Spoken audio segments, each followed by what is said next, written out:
নমস্কার, আমি তপেশ্বরানন্দ নাথ। অমৃত কথা চ্যানেলের পক্ষ থেকে সকল শ্রোতাগণকে জানাই আমার ভক্তিপূর্ণ প্রণাম। অমৃত কথা চ্যানেলের উদ্দেশ্য এই পুণ্যভূমি ভারতবর্ষের মাটিতে বহু মহান সাধক জন্মগ্রহণ করেছে। সেই সমস্ত মহান সাধকগণের কথাই আপনাদের জানানো। যে সমস্ত মহান সাধকগণের কথা আপনাদের জানাবো তা আমি শ্রী শ্রী বামলীলা গ্রন্থ হইতে সংগ্রহ করেছি। তার জন্য দি বামা মিশনের শ্রী শঙ্কর প্রসাদ মুখোপাধ্যায়ের নিকট আমি চিরকৃতজ্ঞ থাকিব। জয় তারা, জয় বাম। বর্ধমান জেলার মানকর প্রসিদ্ধ গণ্ডক গ্রাম। প্রায় ১৪০০ বর্ষ পূর্বে মানকরের জীবন নামক জনৈক ব্রাহ্মণ নশ্বর ধনের কামনায় বৃন্দাবনে যাইয়া সনাতন গোস্বামীর পদাশ্রয়ে অবিনশ্বর কৃষ্ণধনের সন্ধান পান। একালের মানকরের সন্নিহিত গ্রামবাসী বন্দবংশীয় শ্রী পূর্ণচন্দ্র বামের নিকট তারা ধনপ্রাপ্ত হন। পূর্ণচন্দ্র ইংরাজি শিক্ষায় শিক্ষিত, বিশ্ববিদ্যালয়ের উপাধিধারী। বাঁকুড়া জেলার কুচেকোল উচ্চ ইংরাজি বিদ্যালয়ে শিক্ষকতা করিতেন। দ্বার পরিগ্রহ করিয়াছিলেন। মানকরের বৈষ্ণব সাধক হরে কৃষ্ণ বাবাজি তাহাকে প্রথম আকর্ষণ করেন। পূর্ণচন্দ্রের ধর্মভাব আজন্ম প্রবল। বাবাজির সঙ্গ মণিকাঞ্চন সংযোগ তুল্য হইল। তিনি হরি নামে মাতিলেন। তাহার বৈরাগ্য উদিত। গৃহে থাকিতে পারিলেন না। পূর্ণচন্দ্র হরে কৃষ্ণ বাবাজির সহিত কিছুদিন ঘুরিলেন। বাবাজি উন্নত সাধু, তথাপি পূর্ণচন্দ্র বাবাজিকে গুরুপদে বরণ করিতে পারিলেন না। তিনি বামের নাম ও মহিমার বিষয়ে শুনিয়াছিলেন। বামের কৃপাও প্রকটিত। ১৩০৩ সালে পূর্ণ তারাপীঠে ছুটিলেন। বামকে দেখিয়াই আত্মসমর্পণ করিলেন। অলৌকিক দৃঢ় দীক্ষায় বাম নবাগত শিষ্যের হৃদয়ে তারাতত্ত্বের বীজ রোপণ করিলেন। সদাশিব পার্বতীকে উচ্চ দীক্ষায় লক্ষণ বলিতেছেন, হে প্রিয়ে, যখন গুরু প্রসন্ন বুদ্ধিতে মুদিত লোচনে পরতত্ত্ব সম্যক ধ্যান করেন, শিষ্যের প্রতি করুণা দৃষ্টি করেন, তাহাই দৃঢ় দীক্ষা। সদ্গুরুর করুণ কটাক্ষপাতে শিষ্যের কৃতকৃত্যতা লাভ হয়। গুরু শুশ্রূষার জন্য পূর্ণ তারাপীঠে রইলেন। তারামার প্রসাদ সাধকদের জন্যই রাজা রামকৃষ্ণ বিধান করিয়াছিলেন, কিন্তু বিনা কঠোর পরীক্ষায় তাহা পাওয়া যায় না। পূর্ণ গুরুতীর্থে পরপিণ্ড জীবী হইতে অনিচ্ছুক। তিনি গুরুর ন্যায় অভিমান শূন্য নয়। গুরুর কৃপায় এ সমস্যার সমাধান হইল। ওই সময় তারামার পাচকের পদ খালি হয়। পূর্ণ তাহা স্বীকার করিলেন।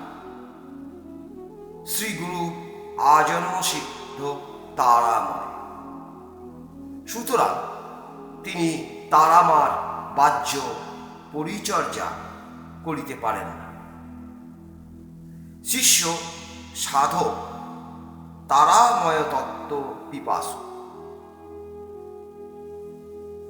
তিনি তারামার বাহ্য পরিচর্যায় সমর্থ হইলেন।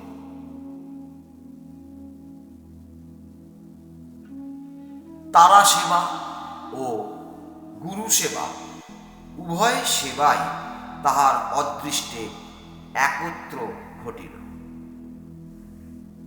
কিছুদিন পরে করুণাময় গুরু তাহাকে পূর্ণাভিষিক্ত করিলেন। সে অভিষেকও বাহ্য সলিল সেবন নহে, তাহা অন্তরাভিষেচন। বিহঙ্গম যেমন স্বীয় শাবককে সঙ্গে লইয়া উড়াইতে শিখায়, বামও সেরূপ স্বীয় সন্তানকে কিছুকাল সঙ্গে রাখিয়া শিক্ষা দিলেন। পরে পূর্ণাঙ্গতার জন্য তাহাকে নেপালে পশুপতিনাথে পাঠাইলেন। সেখানে শ্রী গুরুর কৃপায় অচিরে তিনি সিদ্ধি লাভ করেন। পরে পুনরায় গুরুর চরণ প্রান্তে উপস্থিত হইলেন। গুরুর ইঙ্গিতে তিনি বাঁকুড়া জেলার মেলেরা গ্রামের শ্মশানে বসিলেন। শ্রী গুরুর বাহ্য চরণ গ্রহণ করিলেন। শ্মশানেই তাহার আলয়। শ্মশানচর শৃগালাদি তাহার সহচর। সব পন্থায় তাহার পরিচ্ছদ হইল। তিনি বামাচার লইলেন। গুরুর ন্যায় পঞ্চম মকার বর্জন করিলেন। মহাসিদ্ধির জন্য অন্ত এবং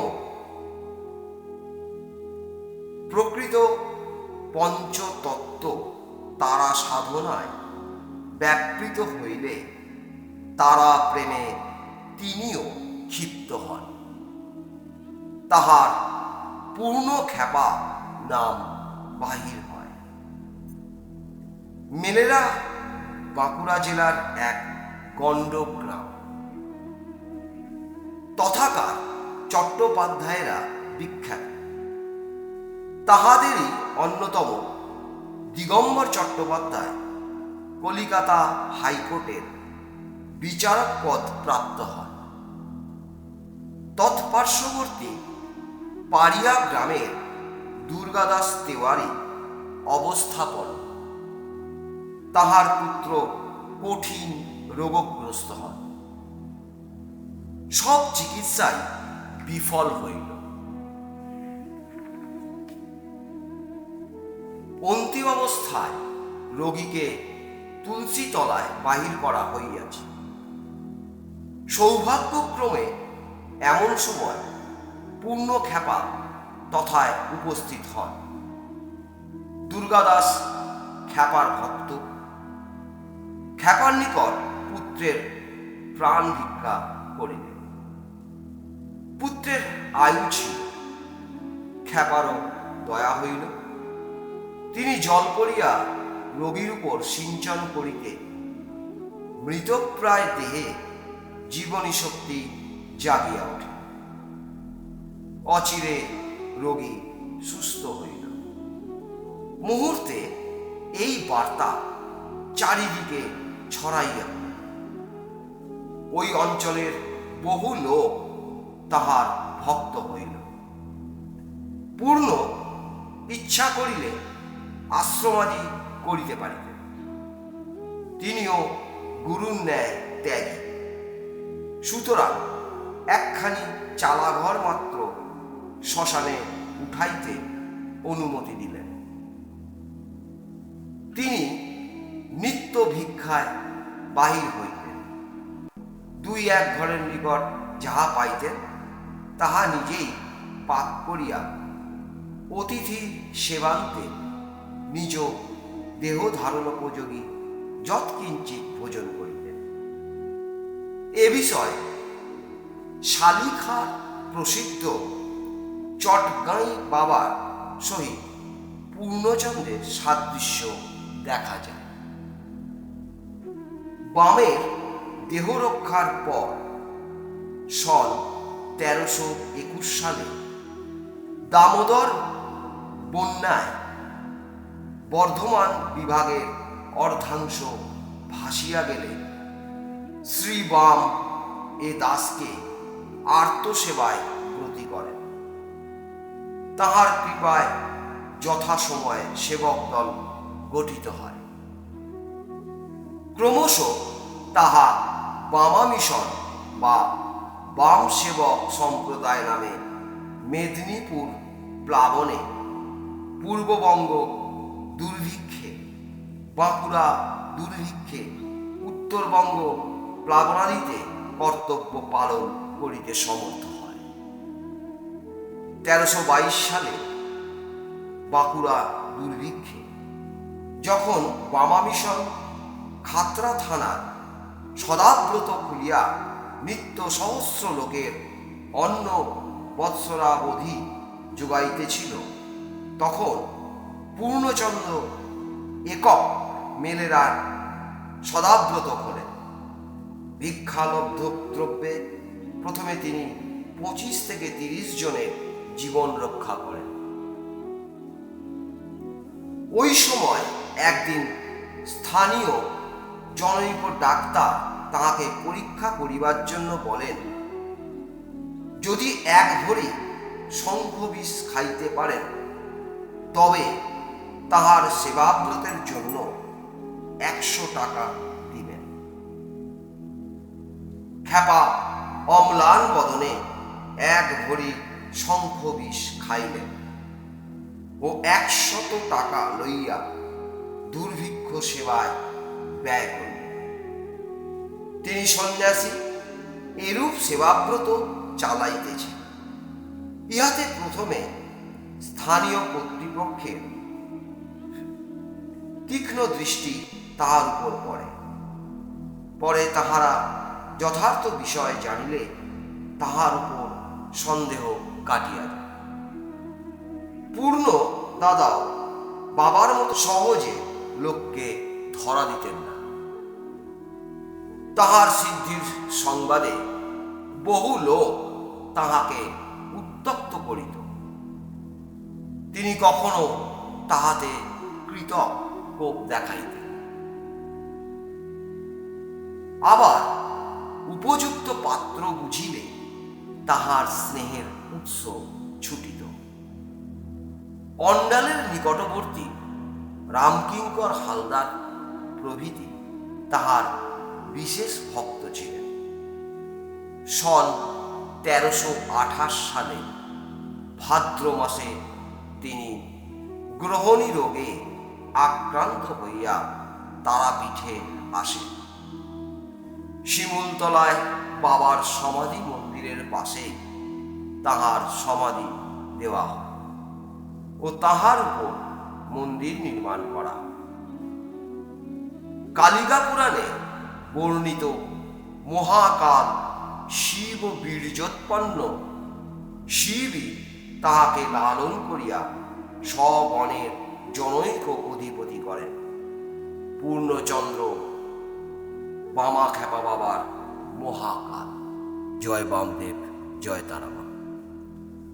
অমৃত কথা চ্যানেলের পক্ষ থেকে সকল শ্রোতাদের জানাই আমার ভক্তিপূর্ণ প্রণাম। যদি সম্ভব হয় অমৃত কথা চ্যানেলটিকে সাবস্ক্রাইব করে এগিয়ে নিয়ে যাবেন, এটাই আমাদের প্রার্থনা।